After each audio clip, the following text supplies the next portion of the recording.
Lalu apa urgensi RUU TNI Polri dikebut pemerintah dan DPR? Lalu bagaimana mekanisme pengawasan TNI Polri ke depannya? Kita bahas bersama Ali Mokhtar Ngabalin, tenaga ahli utama KSP, dan Wirya Adiwena, Deputi Direktur Amnesty International Indonesia. Selamat malam Bang Ali, juga Mas Wirya. Malam, Wir. Kasih. Malam. Selamat malam. Saya ke Mas Wirya dulu. Kalau dari Amnesty International Indonesia, apa yang jadi catatan keberatan yang masih mengganjal dari RUU TNI dan Polri ini, Mas Wirya? Ya, terima kasih Mbak Priska. Kami melihat sebenarnya dalam situasi seperti ini, saat ini tidak ada urgensi dari substansi yang dimuat dalam RUU TNI dan Polri itu yang mengharuskan undang-undang tersebut dibahas dan disahkan secara terburu-buru dan tergesa-gesa. Apalagi menimbang kedua lembaga tersebut masih memiliki beberapa catatan, cukup banyak catatan bahkan terkait pelanggaran hak asasi manusia di Indonesia, termasuk diantaranya penyalahgunaan kewenangan, penyalahgunaan kekuasaan secara berlebihan terhadap warga sipil. Dan di saat undang-undang yang ada bukannya memperkuat mekanisme akuntabilitas, malah memperluas kewenangan tanpa adanya mekanisme akuntabilitas, kami tentu sangat khawatir. Kalaupun ingin membahas sebuah undang-undang yang akan membuat perubahan dalam tubuh TNI dan Polri, seharusnya bukan dalam koridor substansi yang ada saat ini, Oke, Mas tapi Wirya, koridor yang memperkuat. izin saya perdalam soal ini. Mana poin-poin yang jadi keberatannya, Mas Wirya? Ya, ada beberapa poin-poin menjadi keberatan kami. Misalnya dalam RUU TNI, perluasan kewenangan TNI dalam menduduki jabatan-jabatan sipil. Itu menjadi salah satu hal yang menjadi salah satu concern besar kami. Bagaimana TNI seakan-akan ingin dikembalikan fungsinya kepada Orde Baru lagi. Padahal kita tahu ada catatan-catatan seperti misalnya dalam kasus korupsi Basarnas kemarin, di mana jabatan sipil itu kemudian saat terjadi korupsi menyulitkan pembahasan penyelidikan korupsinya. Pun di Polri, perluasan kewenangan Polri misalnya dalam pengawasan ruang siber, termasuk dalam penyadapan, menjadi satu hal yang sangat mengkhawatirkan bagi kami, karena itu membuat kemungkinan pelanggaran kebebasan sipil warga Indonesia semakin luas. Apalagi saat ini sudah banyak sekali catatan-catatan tentang kecenderungan polisi untuk memberangus kebebasan sipil di Indonesia. Saya ke Bang Ali. Yang tadi jadi catatan utama kita bahas spesifik soal misalnya salah satu poinnya soal tadi TNI bisa menduduki jabatan sipil. Lalu di RUU Polri bisa melakukan penyadapan. Yang dikhawatirkan adalah ada hak masyarakat sipil yang tergerus di sana, dan bagaimana pengawasannya, Bang Ali? Ya, dua hal. Yang pertama ada fungsi pengawasan, dan yang kedua adalah fungsi dan kewenangan setiap kalau Polri itu kan sebetulnya sipil ya, sipil yang dipersenjatai menurut undang-undang. Begitu juga nanti kalau umpama fungsi dan kewenangan tentara itu ada di kementerian lembaga. Dalam posisi seperti inilah maka kenapa pemerintah itu ya seperti surat presiden telah dikirim ke DPR, kemudian Bapak Menko Polhukam juga, pemerintah membuka ruang publik, kemudian berdialog termasuk dengan teman-teman Mas Wirya dan kawan-kawan. Jadi memang ya bagi kita biasa saja ya, revisi undang-undang atau ada hal-hal yang harus sedang dan akan diperbaiki itu pro kontra selalu ada saja. Tapi bagi Indonesia kan bukan barang baru ketika kita membicarakan tentang adanya revisi undang-undang TNI, Polri, dan lain-lain sebagainya. Sama seperti ketika kita membicarakan undang-undang kejaksaan pada waktu itu mengenai usia yang sekarang telah disetujui dan mengalami perubahan. Jadi pada titik-titik ini ya masukan, kritik seperti yang tadi dikemukakan oleh Mas Wirya, saya kira iya.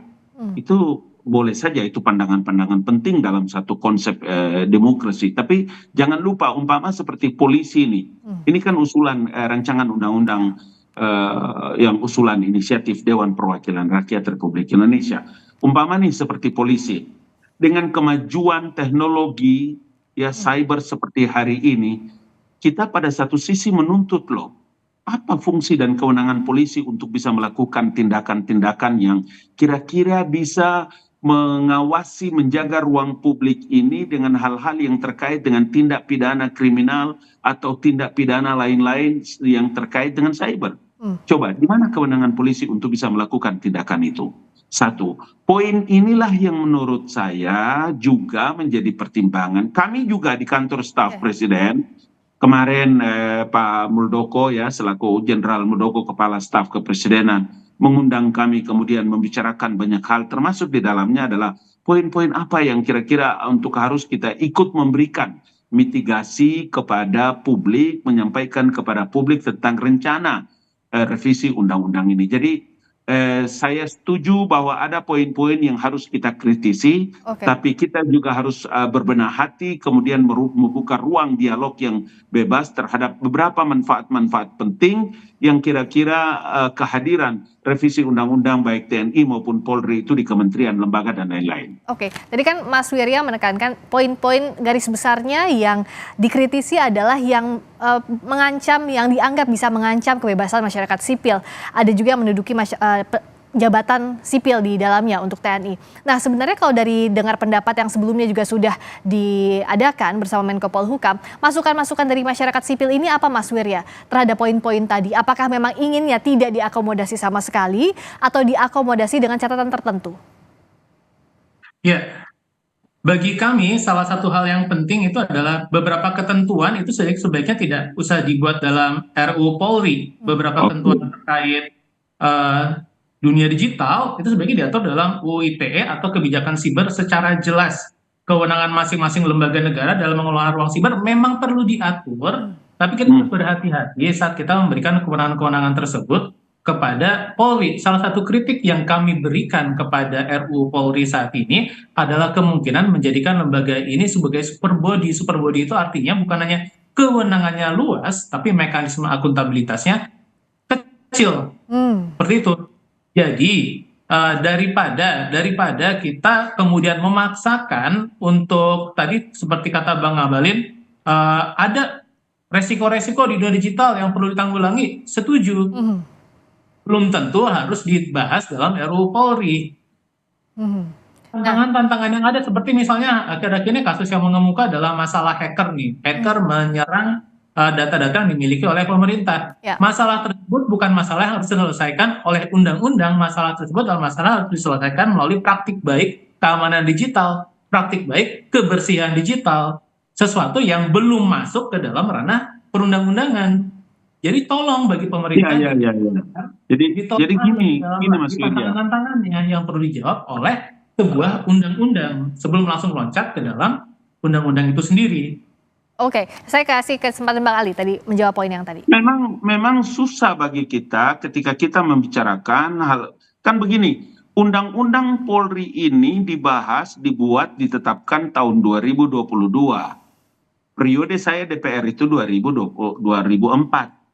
Kami bicara dan membahas juga tentang kedudukan Polri maupun TNI. Pada masa itu kita belum tahu yang namanya dunia digital ini kayak apa.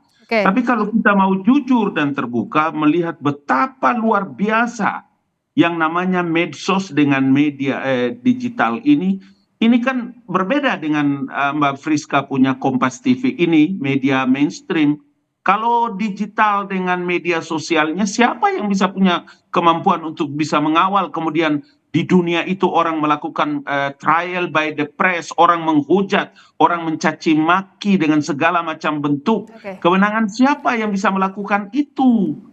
Saya dengar dari apa yang disampaikan oleh Dewan Perwakilan Rakyat Republik Indonesia, Bapak Dasko, Wakil Ketua Dewan Perwakilan Rakyat Republik Indonesia, dan kami juga tahu di kantor staf Presiden, karena COVID, sehingga ini barang tertunda. Sebetulnya kita sangat mendesak terhadap apa yang disampaikan oleh DPR terkait dengan revisi Undang-Undang TNI maupun Polri. Bahwa ada masalah-masalah yang memang menjadi kekhawatiran, saya setuju. Tapi kita mesti bicarakan itu. Tidak perlu terdesak. Kita harus bicara pelan-pelan, membuka ruang semua orang untuk bisa memberikan masukan terhadap hal-hal yang baik untuk kepentingan bangsa dan negara. Itu pokok kalimatnya. Oke, Bang Ali. Nah, ke Mas Wirya tadi ada kekhawatiran soal super body tadi, tapi kata Bang Abalin ya itu dituangkannya yang tepat adalah produknya undang-undang. Nah menurut Mas Wir ya, untuk menjawab kekhawatiran tadi semestinya di mana? Nah, ada satu poin yang saya setuju dengan Pak Ngabalin tadi, yaitu kita harus membicarakan undang-undang yang memiliki dampak yang sangat luas bagi kebebasan sipil dan politik warga negara Indonesia, termasuk kebebasan berekspresi dan berpendapat di dunia maya, ini secara pelan-pelan dan memastikan bahwa masukan dari masyarakat seluas-luasnya bisa terlibat secara bermakna dalam pembahasan undang-undang ini. Jadi setuju kita Pak Ngabalin di sini, kita tidak perlu terburu-buru. Memang kemarin ada kondisi pagebluk COVID, di mana semua orang kesulitan untuk berpartisipasi secara publik, tapi itu tidak kemudian menjadi alasan bagi kita semua untuk menutup pintu diskusi ini. Dan di sini saya setuju. Nah, apalagi mandat untuk membahas reformasi TNI dan Polri, apalagi dengan berbagai tantangan-tantangan di dunia digital ini, itu adalah sebuah mandat yang sudah lama bergulir di Indonesia. Sejak reformasi pertama kali bergulir, TNI dan Polri dibentuk sebagai organisasi yang demokratis dan bernafaskan perlindungan hak asasi manusia. Itu menjadi salah satu mandat utama, mandat yang perlu kita tegakkan bersama-sama. Setuju, jadi tidak usah terburu-buru, pelan-pelan saja, dengarkan masyarakat secara bermakna. Oke, Bang Ali singkat saja, jadi agar pembahasan undang-undang ini alon-alon asal kelakon, itu bagaimana jaminan dari pemerintah tidak terburu-buru harus segera disahkan? Dunia digital ini memang betul, kita tidak boleh terburu-buru. Saya setuju dari awal itu. Tetapi orang itu sudah babak belur, dihujat, dicaci maki, dicederai. Orang dengan seenak perutnya ngomong tanpa mempertimbangkan soal etika, soal moral. Coba lihat itu di dunia digital itu. Saya ini pribadi, ya, saya pun tidak keberatan kalau ada orang yang tidak senang. Seluruh jenis binatang yang ada di Ragunan itu sudah melekat pada ikut serta nama saya. Tapi saya tahu ini bagaimana posisi media sosial ini. Karena itulah, coba Bung Wirya perhatikan. Sidang kasus Pak Syahrul Yassin Limpo kemarin itu. Belum diambil keputusan, ini orang sudah babak belur, Pak. Itu yang saya sebut tadi dengan trial by the press. Cuma kita bicara dalam konteks ada media sosial, ada media mainstream. Karena itulah maka posisi-posisi terhadap revisi undang-undang terkait dengan fungsi kewenangan polisi ini. Kita bicara dengan dunia digital. Saya sekali lagi ingin mempertanyakan apa fungsinya polisi untuk bisa masuk di wilayah itu. Karena tidak diatur dalam undang-undang. Nah, revisi ini saya dengar dari teman-teman DPR ya, karena ini adalah usul inisiatif dari DPR. Salah satu kewenangan dan fungsi itu memang menempatkan polisi dalam tugas, fungsi, dan kewenangan sebagai untuk bisa mengawal jalannya masyarakat, fungsi keamanan, ketertiban masyarakat dan penegakan hukum. Jadi saya kira mari kita lihat dalam skop itu dengan baik untuk kepentingan masa depan bangsa dan negara. Tapi yang dititip tadi adalah partisipasi publik dilibatkan sebanyak-banyaknya untuk menggodok revisi undang-undang ini. Itu pasti, karena itu yang pasti dan yang terburu-buru begitu ya. Atas nama pemerintah sudah membuka ruang itu selebar-lebarnya, jadwalnya sudah ada. Dengan draft yang ada, monggo silakan datang ke Menko Polhukam atau ke KSP juga bisa, karena kami linknya langsung ke sana. Ya, jadi Mas Wirya dan kawan-kawan juga jangan lupa untuk terus mengawal ini, partisipasi publik harus terus dilakukan untuk mengawal revisi undang-undang agar hasilnya baik dan tidak terburu-buru juga prosesnya. Terima kasih Bung Ali, terima kasih. Singkat-singkat saja gimana Mas Wirya? Dan dipastikan bahwa partisipasi tidak satu arah. Jadi kita bisa mendebat, pasti terbuka karena dialog. Teman-teman bisa datang, kemudian ruang itu terbuka dan membicarakan itu diliput oleh media dan terbuka sehingga kita bisa menerima hasilnya dengan baik. Baik, partisipasinya harus dua arah ya, seperti titipan Mas Wirya tadi. Terima kasih Mas Wirya. Terima kasih Bang Ali. Selamat malam.